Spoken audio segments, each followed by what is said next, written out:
Now let's not allow the motorsport tech vernacular to get away from us. So who better than Julia Piquet, daughter of Nelson, to talk us through a glossary? Let's start with A. Thank you, Peter. Well, let's get right into it. A is for aero. Aero is probably the most influential factor in Formula One at the moment. But it's not that aero is the most important aspect of a car's performance, but it is the one most open to teams' development. Tires, weight, electronic aids, and to an extent engines are fixed by regulation and therefore out of the team's control. Now, when we talk about aero in Formula One, what we really mean is downforce. Downforce is a vertical load put through the tires by the shaped bodywork around the car. The more load the bodywork puts through the tires, the more grip they will give. Downforce is different to weight, which also puts a vertical force into the tires, but on the car, weight will also try to slow the car accelerating or braking and will try to push the tire sideways when cornering. Downforce doesn't have these downsides. Downforce doubles with speed. A typical Formula One car will produce its own weight in downforce at around 100 miles per hour. However, downforce inevitably comes with a downside: drag. Drag is another force acting on the car, but along the line of the car and not vertically. Drag is produced in many ways due to the action of the air passing around the obstruction of the car. Drag has the effect of slowing the car along the straights. Drag increases with speed. At top speed, much of the engine power is spent purely overcoming drag. So ideally, teams want lots of downforce and little drag. That way they can get the grip in the corners and speed on the straights. This ratio of downforce to drag is termed aerodynamic efficiency.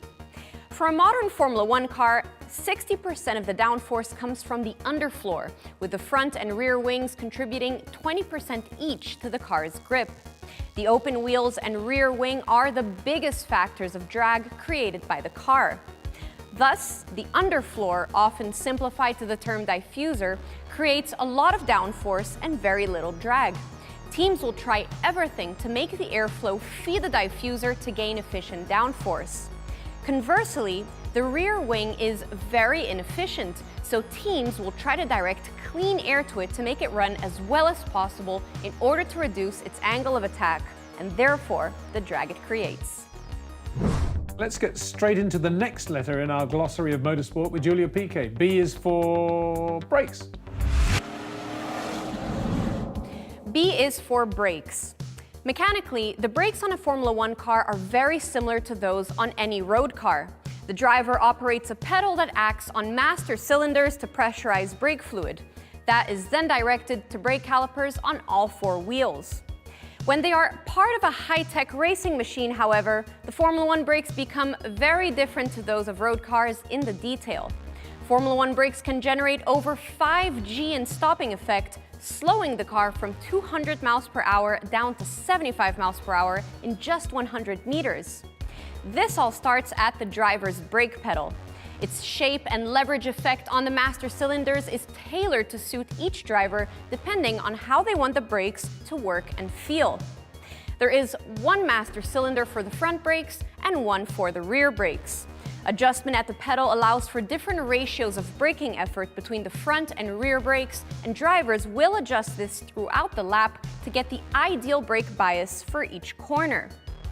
Inside each wheel there is a brake caliper and brake disc, or rotor. F1 calipers are limited to being made from aluminum and use just 6 pistons inside each caliper. These push the brake pad onto the disc, and the friction between the two creates the braking force to slow the car.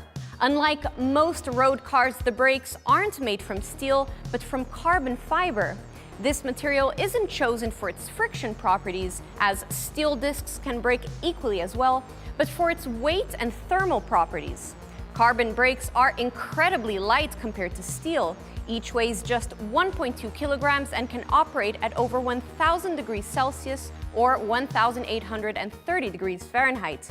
They also cost several $1,000s more. Although carbon brakes can run very hot, they must be kept in the correct operating window. Too hot and they oxidize and wear out too quickly. too cold, and they don't grip. Teams will carefully design ductwork to feed the right amount of cooling to the brakes for each track. Cooling air passes around the caliper and also passes through holes in the brake disc. The number of these disc holes has increased over the years from 100 10 years ago to around 1,500 on the current cars. And C is for cooling. While traveling at almost unimaginable speeds around road courses and street circuits, a Formula One car also gets very hot. Most of the heat is generated by the power unit, that is, the V6 engine, its turbo, and its hybrid system. Although the gearbox, hydraulics, and electronics also require cooling as well. Without adequate cooling, the power unit would blow up, so cooling at the correct level is therefore critical.